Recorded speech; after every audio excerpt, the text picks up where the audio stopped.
Joe Theismann, former NFL quarterback for the Redskins, a Super Bowl champion and NFL MVP, joining us on the show. Good morning, Joe. Where do we stand with this franchise right now? I think based upon what you reported, Dan, and talked about, I don't really know. I have no more information than you have regarding what might be coming out. We know that at this point, obviously, there's going to be a name change. After 87 years, there will no longer be the Washington Redskins, and there'll be some other Washington name attached and logo attached to the franchise. Interestingly enough, in 1972, the logo itself was designed by a Native American, modeled after basically the Buffalo nickel. And before I ever really got into this conversation about the name, and this has been going on for decades. Yeah. This isn't all of a sudden come overnight, you know that. I wanted to talk to Native Americans and get their opinion on what they thought about the name, the Washington Redskins. And I'd say 85% of those that I talked to were very positive about it. They were proud of it. They were proud of the heritage. They were glad that the team represented the Native Americans of this country. And then there's a percentage that doesn't like it, and that exists today. But for whatever reason, and economically, I'm sure is part of it, there's going to be a change, and we move forward with it. But, the other thing, too, is interesting, Dan, is what I thought about is what's going on in society today is July 3rd, the Redskins made an announcement and said, we're going to address this issue. We're going to look at it. And then all of a sudden, 8 days later, a change is coming. I guess I ask myself this question. We've talked about activism in this country, and we've talked about things that should change, but yet they don't. If the Washington football organization can do something in 8 days, why can't other branches of life get something done in a hurry? What are we waiting for? I guess that's my question. Yeah, but the Redskins waited a long time on this, Joe. I feel like I think if we hadn't been where we are socially, it may not have changed. But it's a change that basically has come. And those of us that played under the moniker of the Washington Redskins, Dan, we won championships there. There's a great legacy and history that we're a part of and very proud of. And I'm excited for this young group of kids. And it's a very young football team. I'm excited for them to sort of establish their own numbers going forward. And this is one question I've yet to find an answer to. Maybe your guys and you can help. Will the records of the Washington Redskins, as of what they were, carry forward to the new Washington franchise? Did the Houston Oilers records carry on to the Tennessee Titans? Or was it just a whole new beginning when it came to those players that are going to be a part of the franchise? Well, it's just a name change. It's not a location change because Houston changed and went to Tennessee. The Baltimore Colts went to Indianapolis. The Cleveland Browns, Ravens. Yeah. So I think that there's a little bit of a separation there, but I'm going to guess if the Colts numbers are the same or under the same umbrella in Baltimore as they are in Indianapolis.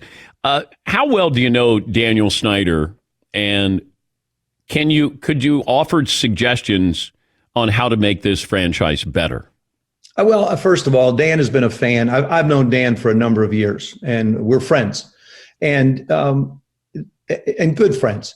The thing is he's a fan. He was always a fan first. When he was a little kid, this was a dream of his to own the Washington Redskins.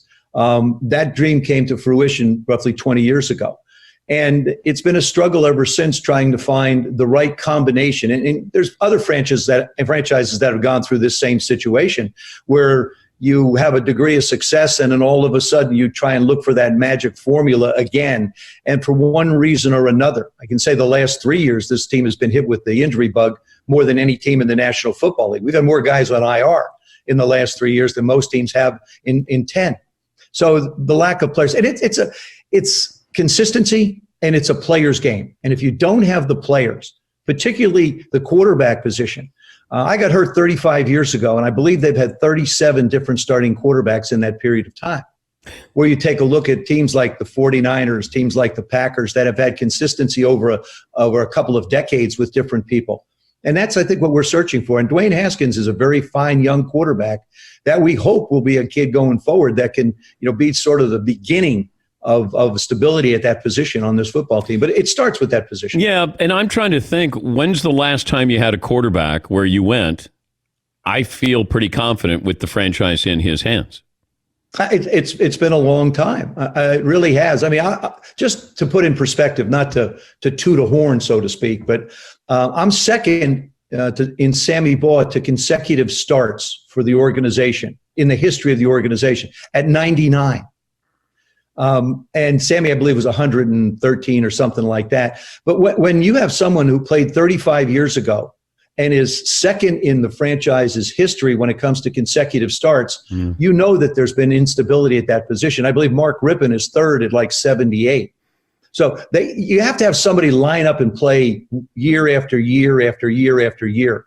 And you need consistent coaching, which is another thing. We've had a lot of different coaches come through. I think Ron Rivera is the perfect choice for this football franchise.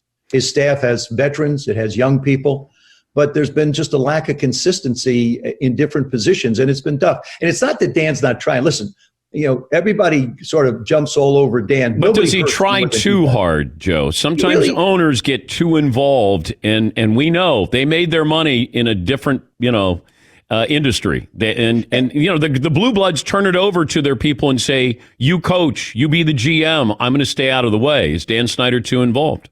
No, not. There was a time when he was involved more heavily than he is now.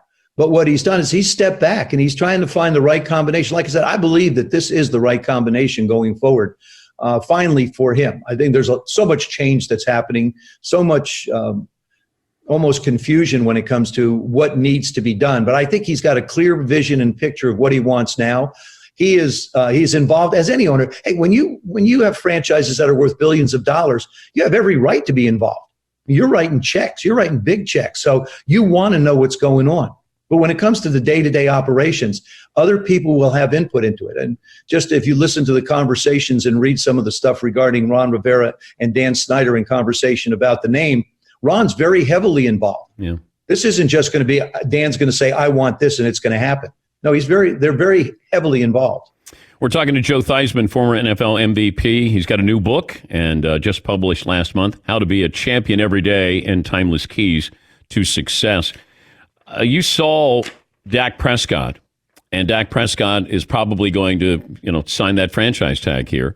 Would you invest in Dak Prescott long term if you were the Dallas Cowboys? If I was the Dallas Cowboys, I would do exactly what Jerry Jones is doing. I would offer him the contract of 4 years. I believe the number is somewhere between 32 and 35 million per year with 100 million guaranteed. I would make that offer because there's changes. The league, we don't know what this football season is going to look like. We don't know if there's going to be any type of OTAs or much of a mini camp, to be honest with you. And then we don't know what the season's going to be like. Plus, he's under a new coach. He has a new system to learn. And the other thing is the Cowboys want a 5-year deal, from what I understand. Dak wants a 4. Yeah. The number's somewhere in the low 30 millions. I think that's a fair number. Dak rolls the dice at 31-4 and says, hey, look, I may take a chance and be franchised. They can franchise him again, I think, next year at 38. But they don't really know what they have at this point. And part of it is the economic stand in the game. Salary cap is based upon revenue. If the Redskins, if the Washington franchise or all the franchises don't make the money they think, and it's estimated to be somewhere in the neighborhood of $100 million less per franchise, you're talking $3-some-odd billion. And now what's the cap going to be next year? We've seen the cap continue to go up and up and up. But in this environment, there isn't a guarantee of anything. But do you think Dak's a franchise quarterback? I think Dak has a chance. I think Dak really has a chance to do something special because, and I've always believed this, the quarterback is the single most dependent player on the field.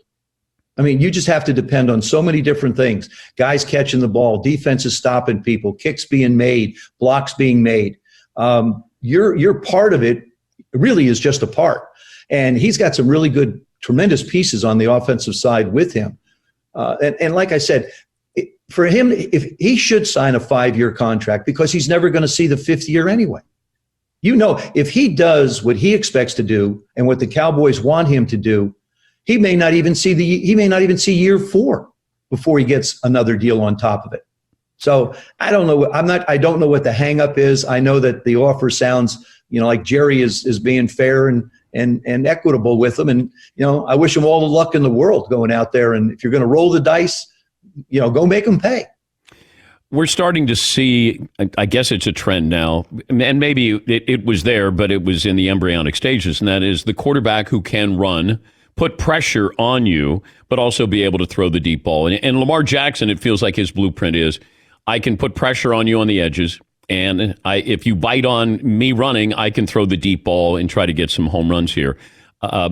Is the future of the NFL the style of Patrick Mahomes or of Lamar Jackson or someone else? I think somewhat of a combination. Patrick isn't in that class when it comes to running like Lamar does, or even Kyler Murray out in Arizona. There's another one who uses his legs a lot.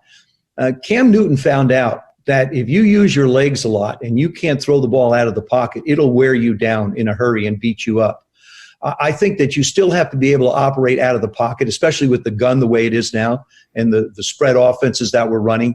You still have to be able to do that on a consistent basis, because at this level, you can't run around and take the pounding over year after year after year and expect to be able to play a long time. I think Lamar is a very unique individual, of course, an MVP of the league. Patrick Mahomes is another one who has the ability to escape. Jimmy Garoppolo is another one who has that ability to be able to move around.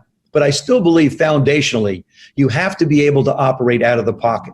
Look at the guys that have won the championships, Peyton Manning, even Aaron Rodgers, Dan. Aaron has the ability to move, but we don't see him do it a lot. Of course, Tom Brady has 6 championships. So when you start to put together and look at the way the offenses are constructed, you have to be able to start and operate out of the pocket. And then, oh, by the way, if you need to, put pressure on people. I will say this about Lamar. Lamar, I thought, improved tremendously last year throwing the football down the field. Yeah. And the thing that his skills and Kyler Murray's in particular present is that a defense can't just put their ears back and come after them, because you can't give them escape lanes. You want to be able to keep him in the pocket, especially Kyler at his size.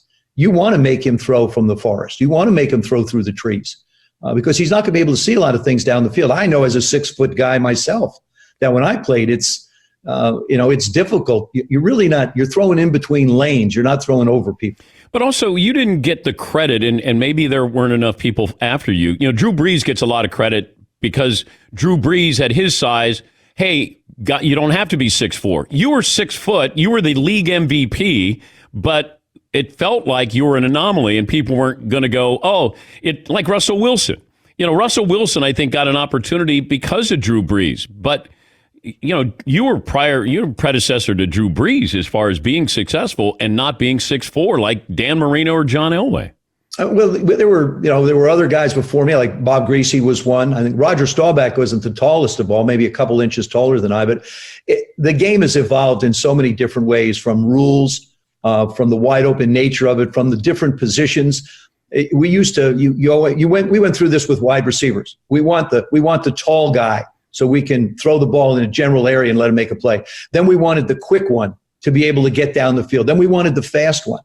And football does that. It has its ebbs and flows. We want the big corner because we want to play cover 2. Now we want the little corner because we're going to go man to man.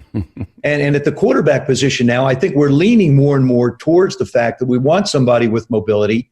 But again, Drew Brees throws out of the pocket all the time. Drew's not going to run away from anybody. Eli never ran away from anybody in New York. So, but there aren't a lot of them coming out of college, Dan. That's the thing, is the college game is a little bit different than ours because, for example, you take guys that throw bubble screens all the time. Take a university that throws bubble screens, Ohio State, okay? You can have 35, 40, 50 touchdown passes and 15 of them are going to be because somebody made somebody miss and ran a lot of yards. So it's the concepts of the offenses that the kids are coming out of. It's the size of the kids. It's their athleticism. These are all things you have to take into consideration. Plus, again, I don't know what football is going to look like in 2021, more or less 20. But I do know that the rookies are going to be behind the 8 ball here. You've got the young free agents. You've got new coaches that are trying to instill systems. All these things are done by, as you and I talk now, on Zoom. Joe has a bookshelf behind him, and he's only got 4 books in the bookshelf, and they're all the same book that Joe just put out. It's Joe's book. You mean this one? Oh, you got 5 books. There. Joe's got his book there, and How to Be a Champion, 6 Timeless Keys to Success, great tan, great hair. You got it all, Joe. You look like a success. Yeah, the most important thing is you're looking good, Dan. That's the most important thing. Yeah. It's great to talk to you as always, Joe. Thank you. Thanks. Great to catch up with you. Take care of yourself. Everybody stay safe. That's Joe Theismann.